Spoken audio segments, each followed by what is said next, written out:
the most common chronic illnesses that our civilization face, all improve the outcomes and reduce the risk by switching to a plant-based diet. And so if you're not all the way willing to go on the spectrum to all the way plant-based, you're all the way here, mostly eating meat, move where you feel comfortable now, and then maybe with an eye on improving a little bit at a time.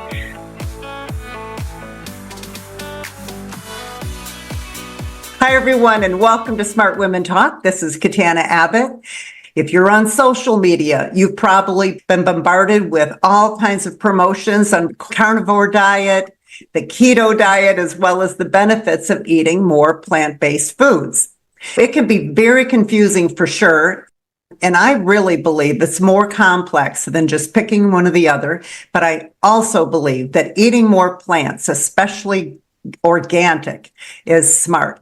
So to learn more about eating more plants, I've invited Master Certified Vegan Lifestyle Coach, Vicki Brett-Gach, to share her wisdom on why eating more plants is a good idea for your health, which plants are most nutritious, and where to begin when you're trying to eat more plants. Vicki is a plant-based culinary instructor.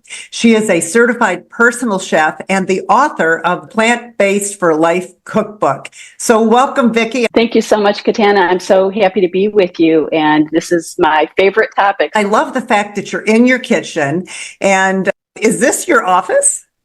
I do have an office that's separate, but I spend a lot of time in here, and I think of it as my studio because I am a recipe creator, and this is where I do my work, and then the less glamorous part of cleanup and a lot of brainstorming happens right here. So yes, this is where I get a lot of work done for sure.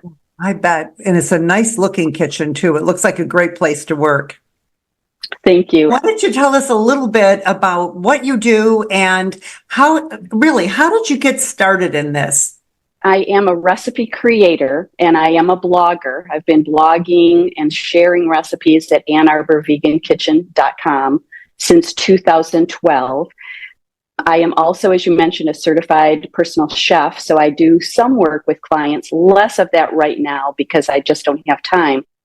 I'm also a plant-based culinary instructor, and I have the opportunity to teach people in my own kitchen, often groups, team meetings, things like that, but also a lot of work remotely where I help people who are not in the area throughout the country, groups of all sizes, to learn how to begin to add more plants to their diet. And I'm also a coach, as you mentioned, and that's most of the work that I do is coaching people who are transitioning from eating maybe what's making them sick to where they want to be. And so it's one step at a time, one plate at a time, one forkful at a time of healthy food that makes people feel better today and tomorrow. And so that's what I do is help people along all those stages of figuring out what is better for them to consume so that they will feel better and how to maintain it. And so people, there's some universal struggles that I've come across because some people it's just super easy.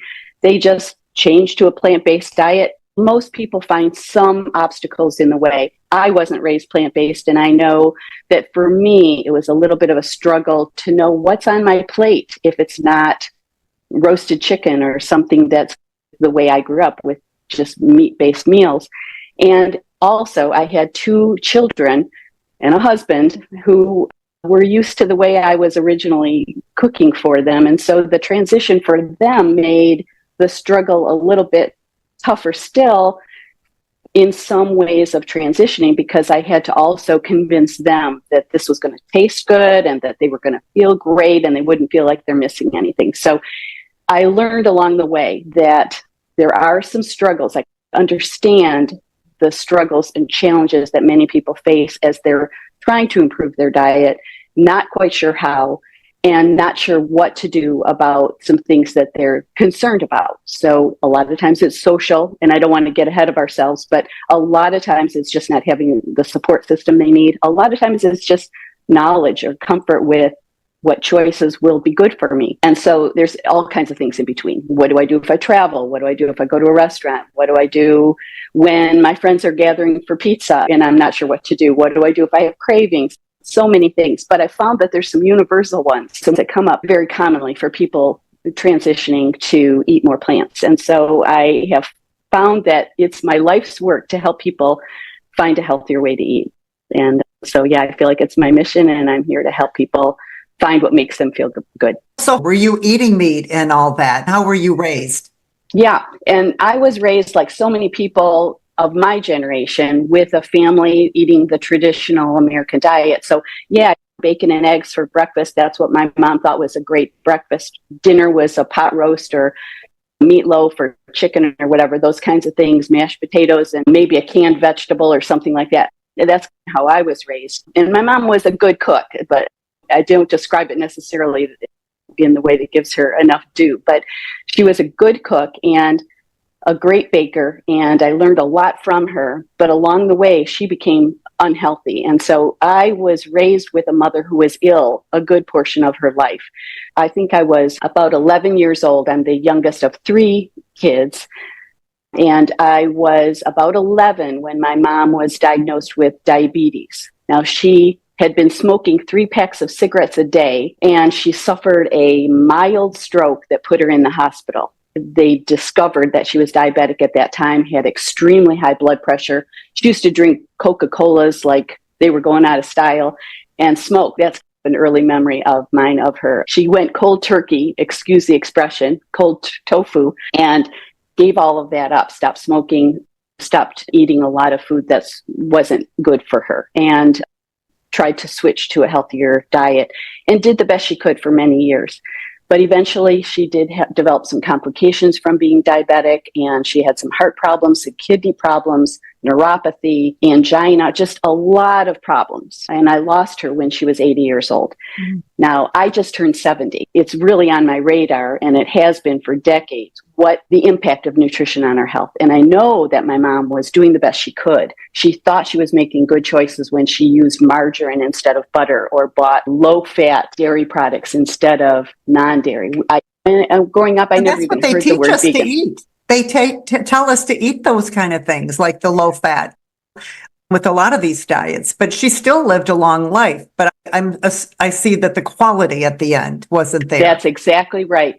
She was able to manage, and as I say, but she spent a lot of time going to doctor's appointments and had just massive amounts of medication that she was always figuring out how to take and work around, and having side effects and taking medication for side effects. And it just really impacted the quality of her life. And that's exactly right. So she lived with illness for a long time. And I think maybe it's our goal when we think about it to live a nice long life. You understand that idea of living a nice long life, but also making sure that we have a life during those years and minimize the decline that many of us can expect, but at least not have it stretch out. And also, I will say there's no guarantees. I'm not a doctor. All I can do is say that from what I know and from what I've seen and from what I've read and the people whose work I follow, we can at least do the best we can to reduce the risk of some of the things that are in our family history.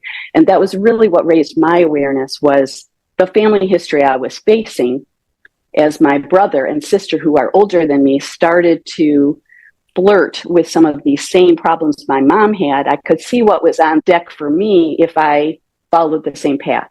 And so I started reading and started researching and came upon many different pioneers in the plant-based field who have created for us a wonderful path to follow of understanding the association between animal products that we eat and are taught to eat and developing chronic illness. And they've done research that shows people in different parts of the world where there's no McDonald's and there's not a lot of fast food. People are eating what's grown on their farm and eating very simply. That these are areas where the common diseases we have in our communities are just less present, and in some cases not there at all. So much less risk of cancer, heart disease, diabetes, high blood pressure, high cholesterol, all kinds of things, as well as autoimmune issues that many people are faced with these days. The more I learned, the more I wanted to learn. And so I've gone back for a lot of additional certifications and in wellness counseling, in culinary coaching, and plant-based nutrition and just lots of things. Dr. Fasano at Harvard Medical School is actually teaching now the young med students going through to become doctors. He's teaching that all disease begins in the leaky gut. So this Yes, is all new, but they're going to be coming out instead of with 1 week, is it 1 week of education on health and eating and food, nutrition, I should say.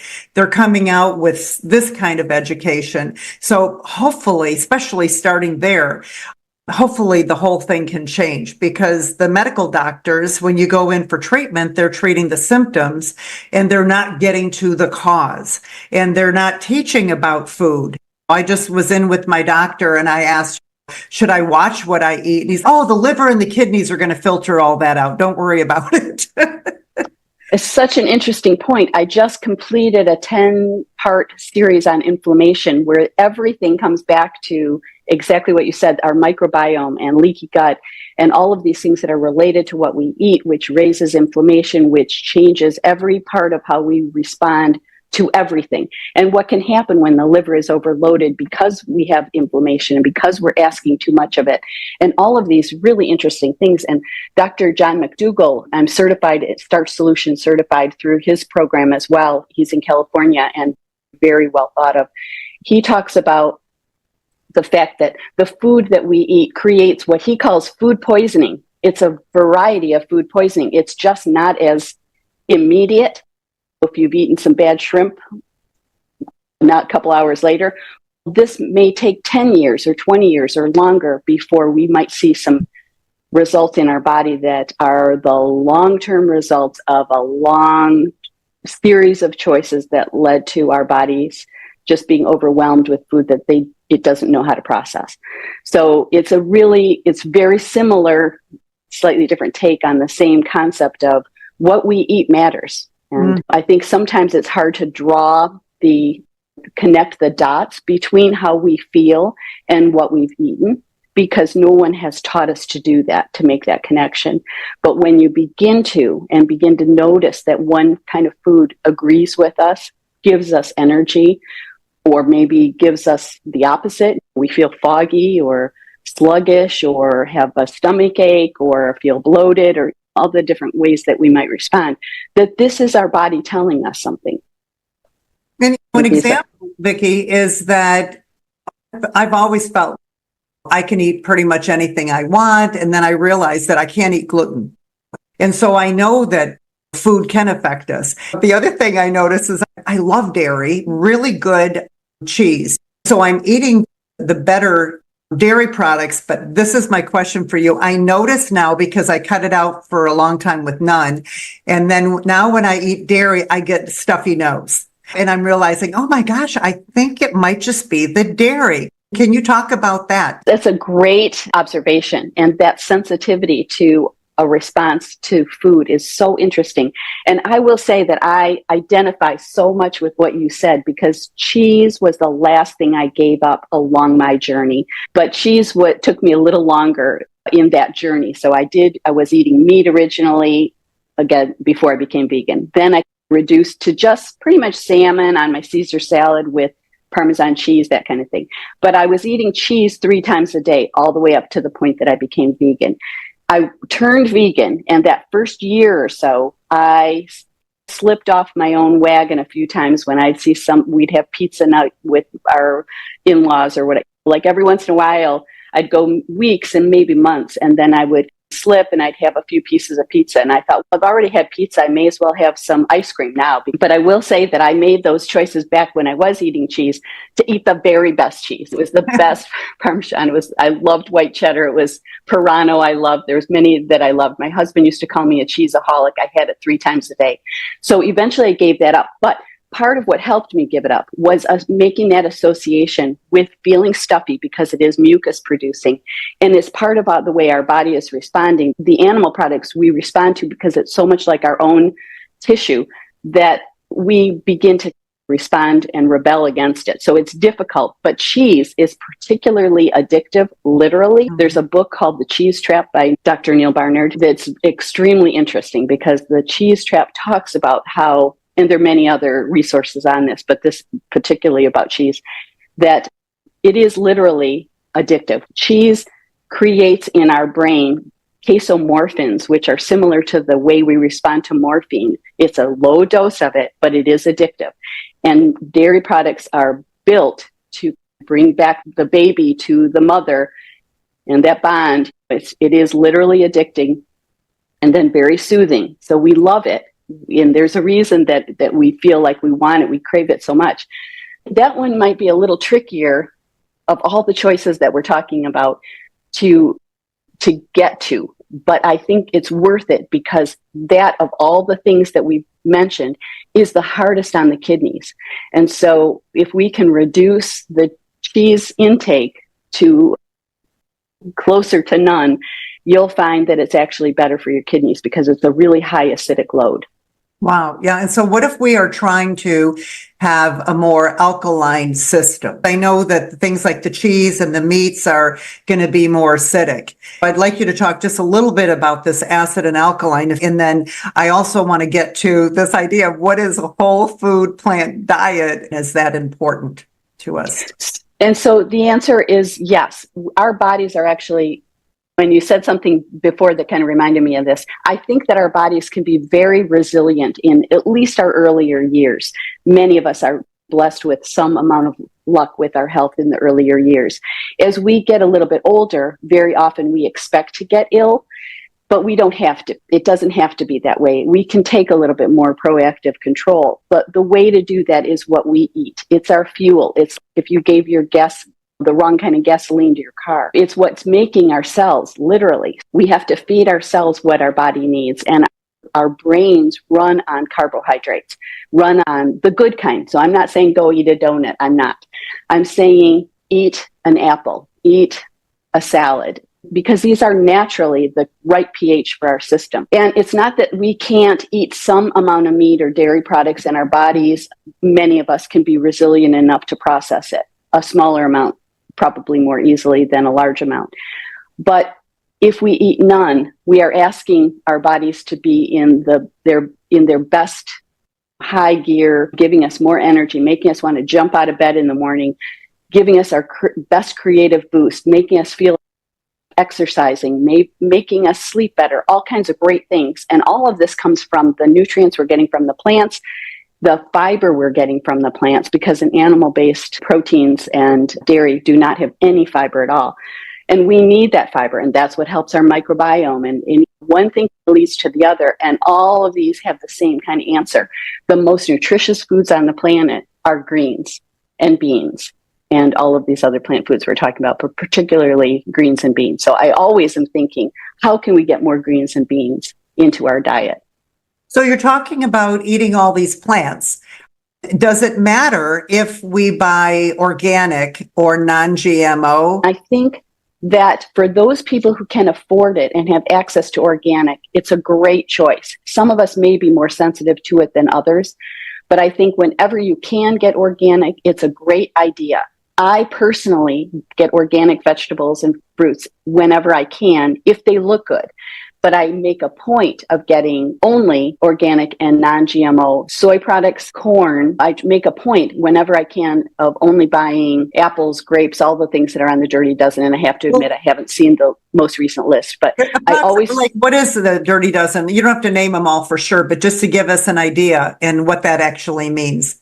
There's a nonprofit that rates every year the cleanest and the dirtiest of the common produce, and saying for us to keep in mind, if our food budget can allow, go ahead and buy organic only of apples, celery, spinach, certain things. You can Google it. It changes every year. There is a list of the most important 12 foods or so, sometimes it's 13, to make sure you try to get organic when you can. And maybe that means spinach, as an example, might be frozen spinach, might be available organic, but maybe not fresh where you shop. So where you can, to include those choices in your diet. And then it also includes, for our happiness and feel a little bit less concerned, the 12 that are least important to get that way. And usually it's the foods like bananas and avocados and things with a thick skin that we don't eat the outside anyway, because we're talking about the pesticides,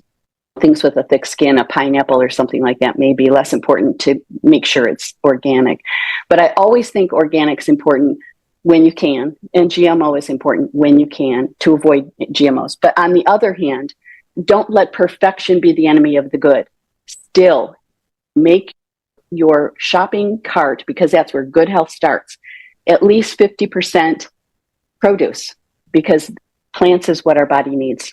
So talk a little bit then about this idea of being vegetarian versus vegan. And if someone is really a carnivore and they eat meat pretty much every day, how do they go cold turkey? Do you suggest that they transition if they really want to start moving in that direction? Really great questions. And I think that it does come down to some personal choice, because we are all at a different point on our journey. And it's important to understand, I think, at least get information so you know what you're making good choices based on good information. And if you can include more plants in your diet, that's a great place to start. I'm not here to tell you don't eat meat. That's up to you. I will say that the National Institute of Health, they state you can reduce your risk of chronic disease, high blood pressure.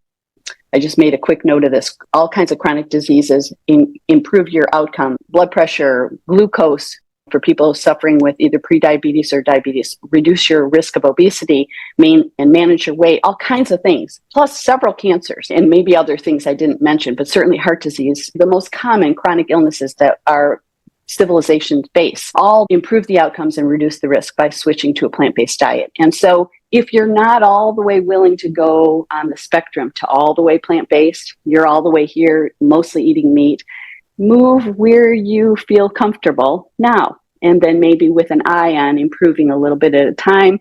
My husband uses an expression of the dimmer switch.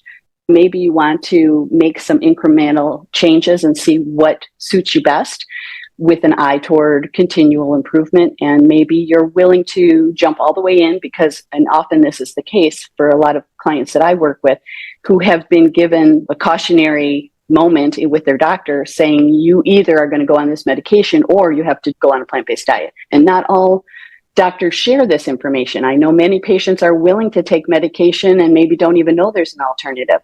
But by being given a choice to understand all of this information, I think many people would be willing to make a change in their diet if only they knew how.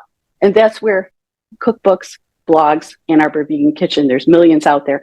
But I've been sharing my recipes with people for over a decade, and there's lots and lots of resources out there, but all you have to do is want to know more, and there's lots of information available. Tell us a little bit about your cookbook. Do you have things like recipes for all different types of meals and also how to make the salad dressings? I sure do. So the first 50 pages or so of my book is about the difference between vegan and plant-based, which maybe we'll have a chance to discuss. But it also talks about if you're on a limited budget, which foods should you get to get the most bang for your buck? How do you reset your pantry? What equipment is most valuable? Which things could you think about when your budget allows? Also, just what do I do if I'm concerned about this or this? So some obstacles to help you through. And then also how to eat more leafy greens, 6 or 7 ways to eat more leafy greens, because we talk about the value of that. And then I get into the recipes. There's over 100 recipes in here. And each one of them has a full page photograph, like this one, which is a tofu power scramble. And I have a breakfast section. You're looking at my blueberry topped cinnamon pancakes and all kinds of wonderful things, potatoes and muffins and oatmeal and things like that. So we're looking at the breakfast section. Then we get into a salad section.